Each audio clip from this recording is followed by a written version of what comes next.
Hey guys, I told you I was going to be bringing you an update, so let's go check this place out. Welcome back to my channel, where I keep you updated on all things real estate.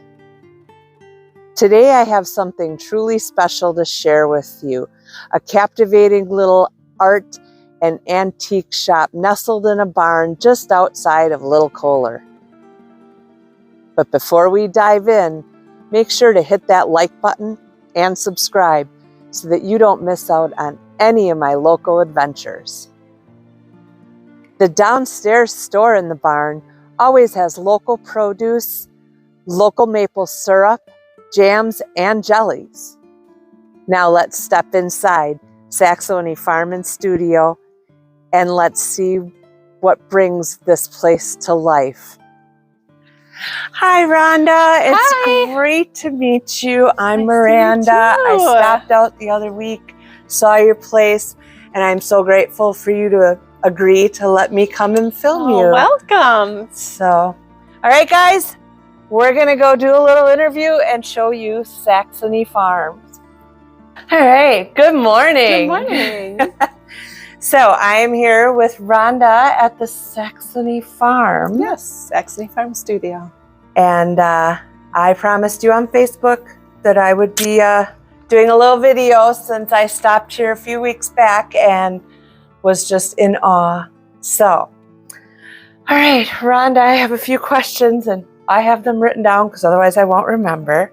So how did Saxony Farm come to be?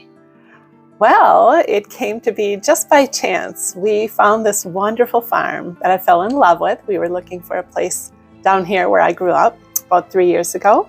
Bought this farm and I had all my overflow antiques stored in here. And it's a nice, not too old of a barn, in pretty good shape. And I thought, I'm just going to open it up for people to see and give it a shot of having a store. Wow, that's great. So what inspired this? Just your love of antiques, or? Antiques and also gardening and art, 3 of my favorite passions. So I wanted to share my love of all those things. I have a lot of friends who are artists, a lot of local artists that wanted to have a chance to show their work and maybe make some money off it. And then plants everywhere, plants and flowers. I see you have all the succulents back here. Yeah. So can you tell me the story behind the name Saxony? Sure. So I am a member of Farmington Historical Society, also the Saxonia House, and I'm also kind of a history buff. So when I moved back down here, I was researching the area, and especially Fillmore was founded by some very intellectual Germans from Saxony. Hence, we have the Saxonia House here in town. And with more research and also a binder that came with my house, I found out that the person who lived at this house worked at Saxonia House and was also from that area. And so it came to be Saxony Farm Studio. It sounded really good. Very cool. Very cool. It's a beautiful setting out here, people. There's just birds and trees and nature, and it's just a beautiful place to wander around. So, what types of antique and art items can visitors expect to see here?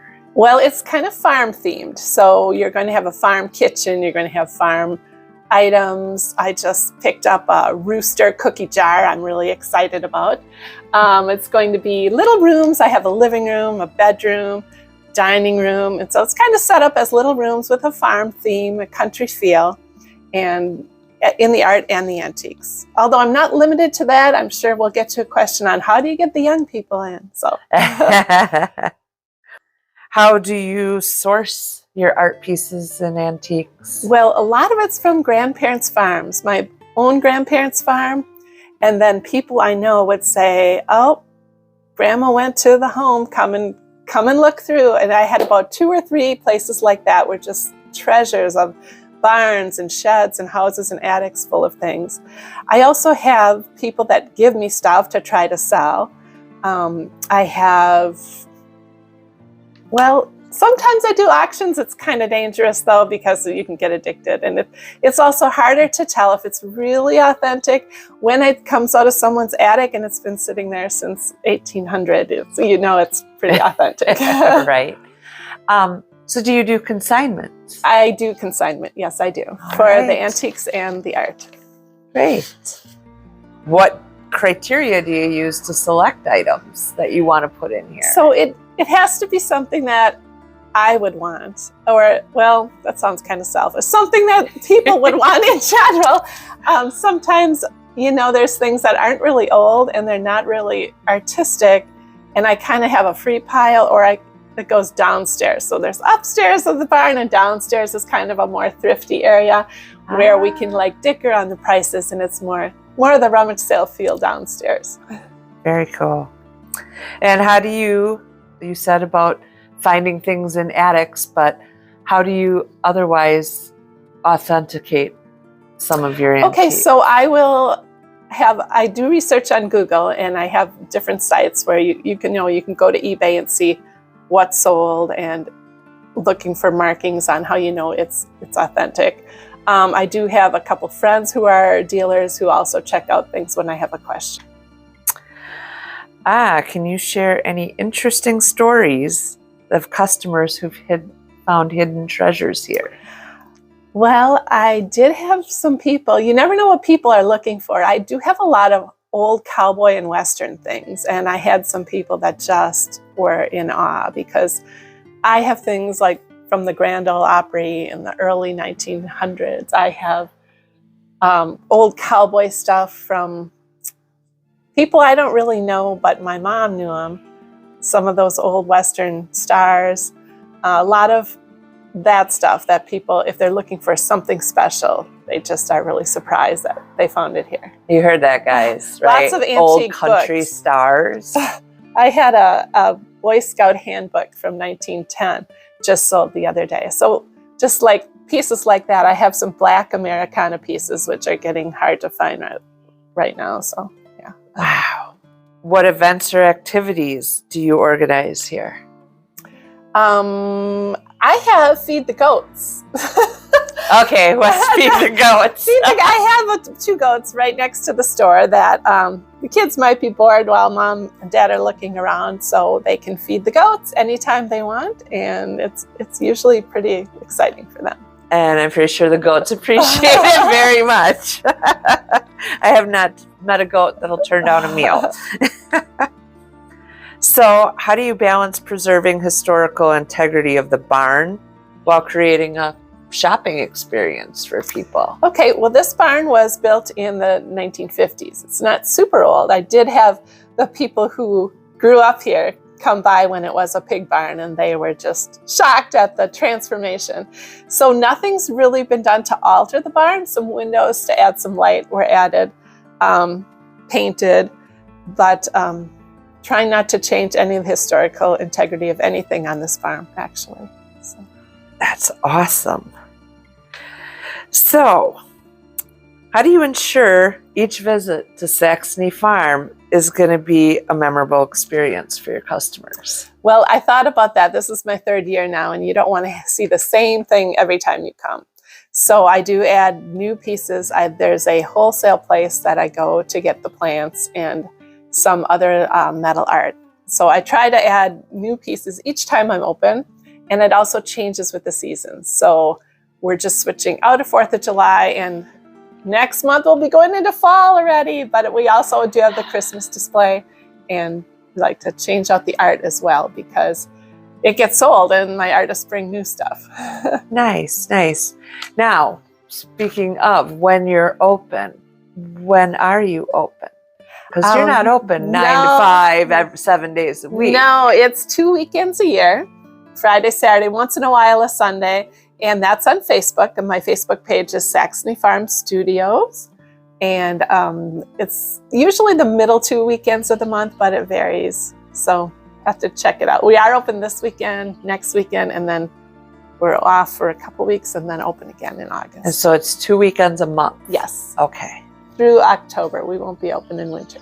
Okay. What strategies do you employ to bridge the gap between us and the younger generations so that they can appreciate the antiques and the art. So I have 2 grown daughters and one still in high school, and there was a lot of eye rolling at first. So my one daughter's like, Mom, mid-century modern, you have to have mid-century modern, which to me always, I was like, oh, that's not old enough, but there's a big market for that. So I have a lot of mid-century modern stuff now, and also the plants and the succulents. I know those go over really well with really all ages. And my daughter makes some jewelry that's more, it sells really well with the younger kids. Some of the rings that she makes and the bracelets. Oh, very, very cool. So your daughter is also an artist. I guess we all are pretty artistic. Yeah. I have probably 13 artists with their work here right now. Fantastic. So can you tell us about some restoration or preservation projects that have taken place here?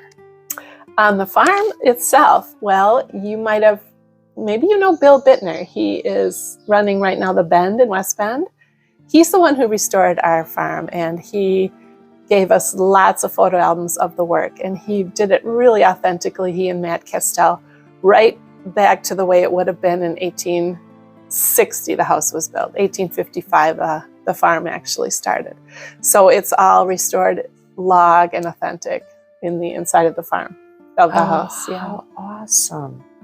So, is that somebody that people could go to if they wanted to for restoration? Does Bill still do that? He did it because he lived here. It was a personal thing. So I'm lucky. I was lucky to meet him, and he shared with me the photo albums and his journey through that.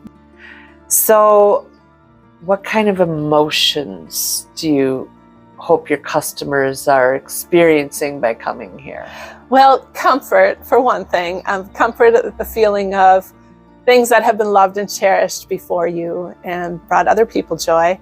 Also, just beauty, the beauty of the art. I have right now, my fine art is done by Pam from Ginger Blue Home. She's the only one that is not local. So they're in New York State, and their work is done on prints and then reproduced.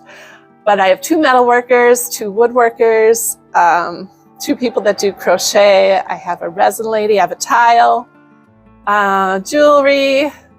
What else? Let me think.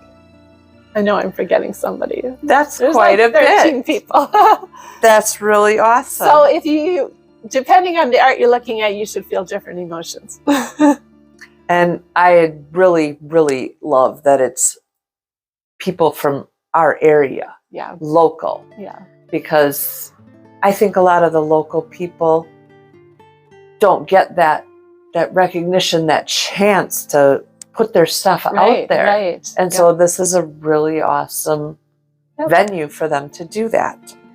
And I am going to take you around, and we're going to look at some of her favorite pieces and maybe some of my favorite pieces. I like that. Yeah, I got that in the attic at a farm. That reminds me of, we go to the Ren Fair, and that reminds me of the Renaissance. Oh, Renaissance, yeah. Very interesting. I love these little wax melts. These are made right in Beaver Dam, all natural ingredients. They smell so good. You can put them in the electric wax melter, or they have these little skillets you can put a candle under too.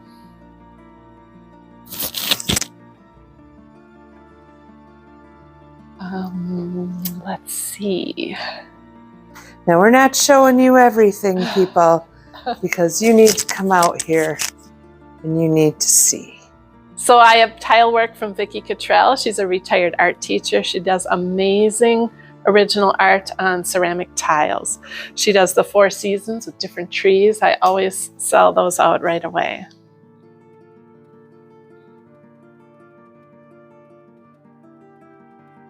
I have all these old,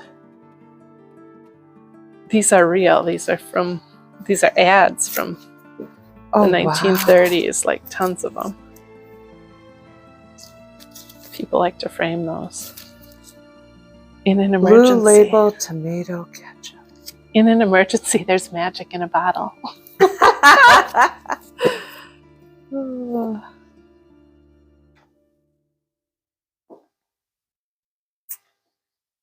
I have the toiletry set. I believe this is 1920s, Art Deco style.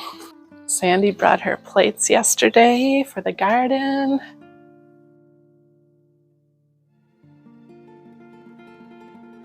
I think I am almost out of questions. Okay.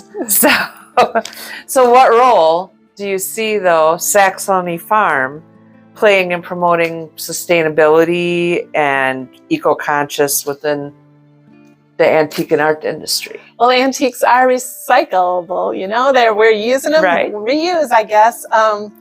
So that, and then the art. I have a lot of artists who are repurposing. Shelley, who uses textiles, will take something and redo it, recover it. A lot of the woodworkers are using reclaimed wood. I have Zach, who's just using only reclaimed wood. I have Joe, who does welding, who actually he built his own forge, and he uses charcoal that he makes. I don't know how you make charcoal. Oh, wow. Like composted. And so really some people that are really taking some thought in their footprint and then giving back. That is very cool. Well, people, if you want to get in on this, see all these wonderful artists' work, and help support local artists, then stop out at the Saxony Farm. And please look them up on Facebook. Please remember to support our small businesses. But remember, your support means the world to me. So please make sure to like and subscribe to my channel and hit that notification button so that you don't miss out on a thing. If you have any suggestions or requests for future videos, please drop them in the comments below. And until next time, this is Miranda Krahn with Miranda Krahn Real Estate. Keep exploring and supporting our local businesses. Take care.